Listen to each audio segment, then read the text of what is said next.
헌법재판소 내부도 고심이 많은 것 아니냐 이런 해석은 공통적으로 나오고 있는 것 같습니다. 현재요 매일 철통 보안을 유지하면서 윤 대통령 탄핵 심판에 대한 평의를 이어가고 있는 그런 상황인데요. 지금 화면 보시는 것처럼 일단 주심의 쟁점 보고가 있습니다. 그 이후에 무작위로 토론을 하고 그 다음에 결정문 초안을 쓰고요. 표결에 대한 결론을 내립니다. 그리고 인용과 기각 중에 채택을 하게 되는데 지난 박근혜 전 대통령 사례 보면 선고 직전 막판에 1시간 전쯤에 이 부분을 결정했다고 하거든요. 그만큼 막판까지 치열하게 토론하고 긴박하게 선고를 내리는 그런 상황인 거라고 예상해 볼 수 있겠습니다. 박민영 대변인, 이게 지금 계속 어쨌든 선고가 늦춰지고 석방이라는 변수가 추가로 발생하게 되면서 헌재 내부에서도 의견이 좀 경론으로 오가는 것 아니냐 이런 얘기들이 많이 나와요. 저는 그게 이재명 대표의 어떤 행동 패턴을 보면 일종의 바로미터가 된다라고 생각을 하거든요. 사실 얼마 전까지만 해도 중도 보수다 아니면 뭐 통합 행보를 하겠다 그랬던 이재명 대표가 갑자기 장외투쟁으로 방향을 완전히 틀었습니다. 그러면서 원래는 어차피 8대 0이 당연하기 때문에 굳이 마은혁 재판관을 임명해서 선고가 늘어질 이유가 없다라고 주장을 해왔던 걸로 저는 알고 있는데 지금은 갑자기 어제 박찬대 원내대표가 탄핵까지 시사를 하면서 강력하게 마은혁 재판관 임명을 촉구를 했죠. 네. 이런 것들 봤을 때 내부적으로 6표가 쉽게 모이지 않고 있구나라는 저는 그런 생각이 바로 들었습니다. 그러니까 그런 이유로 이제 구속 취소로 말미암아서 절차적 정당성을 지켜야 한다라는 시민사회 목소리가 커지고 있는 것도 사실이고요. 또한 아까 말씀드렸던 것처럼 내란죄를 배제한 상황에서 무작정 파면 결정을 했을 때 추후 불어닥칠 수 있는 그런 어떤 역풍에 대해서 고려하지 않을 수가 없게 됐고요. 또한 윤 대통령이 스스로 거취를 결정한다라고 이야기를 하지 않았습니까? 그렇다면 헌법재판소 입장에서 무작정 파면 결정을 하기보다는 좀 국민의 일정의 지지를 받고 있는 선출직 대통령이 스스로 결단하도록 하는 것이 어떻게 보면 혼란을 최소화할 수 있는 방안일 수도 있는 거거든요. 그렇기 때문에 좀 사실관계 측면에서는 뭐 유무죄를 판단할 수 있다라고 하더라도 이것이 중대한 헌법 위반으로 파면에 이를 정도의 잘못이냐라고 했을 때는 여러 의견들이 있을 수가 있다라고 보고요. 그런 측면에서 기각 또는 각하 의견을 내고 있는 재판관들이 있기 때문에 선고 결과가 늦어질 수밖에 없는 것이 아닌가 저는 그렇게 평가를 하겠습니다. 네, 알겠습니다. 지금 헌재 평의가 이렇게 길어지고 있는 사이에 윤석열 대통령 측은 적극적인 방어에 나서는 모습입니다. 어제는 비상계엄 사태 이후 지지율을 또 자료로 제출했다고 하는데요. 이 윤 대통령 측은 탄핵 심판 과정에서도 지지율에 대해서 강조를 해왔던 바가 있는데 이 탄핵 반대 집회에 나왔던 전한길 씨 목소리와 함께 들어보겠습니다. 젊은이들이 나서서 대통령이 밝힌 계엄의 이유를 직접 조사하고 확인한 다음에 대통령을 지지하기 시작했고 대통령을 지지하는 여론이 꾸준히 상승해서 박근혜 대통령 때는 사실은 대통령 탄핵 인용 파면시킬 만한 범죄가 없었어요. 그러니까 그때 국민 여론이 박근혜 대통령 지지율이 5%, 8%, 10%가 안 됐어요. 탄핵감이 안 되는데도 불구하고 파면시키라니까 헌법재판관들도 어쩔 수 없이 파면시킨 거예요. 많은 국민들이 윤석열 대통령 복귀를 원하는데 감히 헌법재판관들이 국민이 올라갈 수는 없지 않습니까?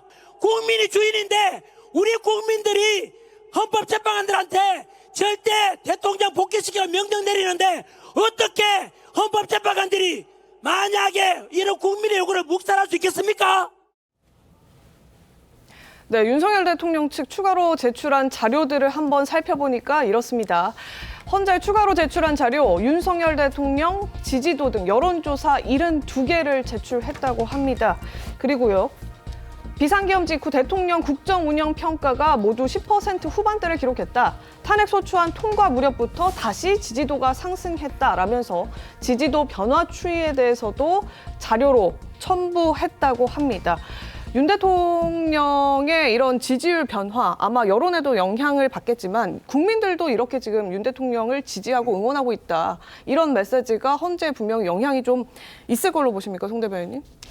저는 여론조사를 가지고 헌법재판관들의 결론이 좌우될 것이다라고 보는 것은 좀 위험하다고 생각을 합니다. 왜냐하면은 그러면은 여론조사에서 국정수행 지지도가 낮으면은 탄핵할 겁니까? 헌재가 그렇게 판단하진 않거든요. 그러니까 헌법과 법률에 의해서 판단하는 것이고 특히나 요즘은 여론조사 기관들조차도 스펙트럼이 있는 것이 현실입니다. 예를 들면은 김어준 씨가 운영하는 여론조사 회사는 일정한 하우스 이펙트가 있다는 지적을 많이 받고 있어요. 하우스 이펙트라고 하는 것은 그 여론조사 기관의 성향을 응답자들이 인식을 하기 때문에 그걸로 인해서 응답하는 표본에 영향을 받는 겁니다. 즉 일정한 사람들은 전화를 끊어버린다든가 하는 거죠. 그러면은 그런 하우스 이펙트가 있는 회사에서 대통령에 대한 국정수행 지지도를 반복해서 조사하고 그게 낮게 나왔을 때 헌재 참고 자료를 제출하면은 헌법재판관들의 결론에 영향을 미친다.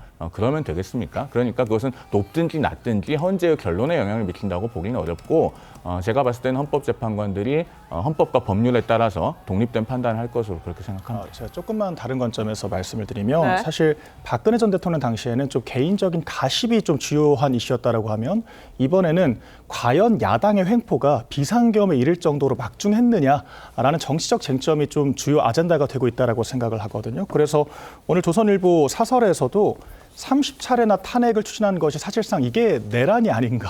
그러니까 지금까지 헌정사 윤 대통령 이전까지의 그런 탄핵 건수보다 윤 대통령 이 정권 3년 동안 이루어진 탄핵이 훨씬 더 많았다라는 거지 않습니까? 그렇기 때문에 윤 대통령 측도 변론에서 이 비상계엄이 왜 이루어질 수밖에 없었는지를 이야기를 했던 것이고 시민사회에서도 왜 박근혜 전 대통령과 달리 윤 대통령에 대한 지지율은 유지가 되느냐라고 하면 민주당도 과실이 있다라고 보기 때문인 거거든요. 네. 그렇기 때문에 여론조사 그 자체가 우리 변호사님 말씀하신 것처럼 뭔가 선거에 반영되지는 않겠지만 이렇게 정치적인 쟁점이 중요한 상황에서 국민들이 윤 대통령의 비상계엄을 어떻게 평가하는지에 대해서는 윤 대통령의 신임도를 비롯해서 이런 주어진 상황에 대한 전반에 대해서 평의를 하는 데는 저는 영향을 미칠 거라고 생각합니다. 알겠습니다. 근데 민주당 입장을 조금 대변을 하면 그러니까 정리를 계속해서 같은 말을 반복해요. 탄핵을 30번을 하든 100번을 하든 법률과 절차에 따라서 했다면 그거는 내용과 무관하게 법률을 위반해서 한 게 아닙니다. 그다음에 예산 삭감은 그게 초유의 일이라 하더라도 입법부가 할 수 있는 범위 내에서 예산 삭감을 한 거예요. 그건 정치로 풀어야 될 문제지 군을 동원해서 무력으로 푸는 상황은 대한민국 법치주의와 자유민주주의에서 허락하지 않고 있다는 점에서는 그 주장은 좀 그만했으면 좋겠어요. 그다음에 여론조사 뭐 70몇 개를 헌재에 냈다? 국민의힘은 명태균 가지고 있잖아요. 여론 조작범들 통해서 여러 사람들이 뭐 다 이렇게 했던 상황을 봤을 때 그 여론조사를 어떻게 믿어요? 명태균 같은 사람들이 한 여론조사 거기 들어갔을 어떻게 합니까? 저는 그런 부분에 있어서는 헌재에 큰 영향을 미치지 못할 것이다 봅니다. 이거 좀 약간 물타기 주장이라고 생각을 하고요. 왜 물타기죠? 그러니까 비상계엄이 물리적인 해결을 하는 것처럼 탄핵이라는 것도 정치로 풀지 않은 것이죠. 저희가 200명, 180명, 150명 정족수를 정해둔 것이 그 숫자만 맞추면 무조건적으로 하고 싶은 대로 하라는 것이 아니라 그 정도로 허들을 높여둔 만큼 더 엄밀하게 국회 내 논의를 거치라고 한 것이잖아요. 그런데 아무튼 법적으로는 문제가 없으니까 난 무조건적으로 하겠다. 그러니까 비상계엄이란 것도 헌법상 대통령에게 주어진 권한으로 명시는 되어 있습니다. 네. 그 요건이 맞는지 아닌지를 지금 판단을 하는 딱한 것이고요. 게 그럼 알겠습니다. 22대 총선에서 예. 국민들이 선택해서 의석수를 얻었지 그러면 민주당이 무슨 부정선거에 대해서 의석수를 얻었습니까? 그냥 그런 논리로 들어가면 국민의힘이 22대 총선에서 민심 못 얻은 것부터 반성해야 된다. 의석 있다고 막무가내로 해서는 안 된다라는 것이죠. 알겠습니다.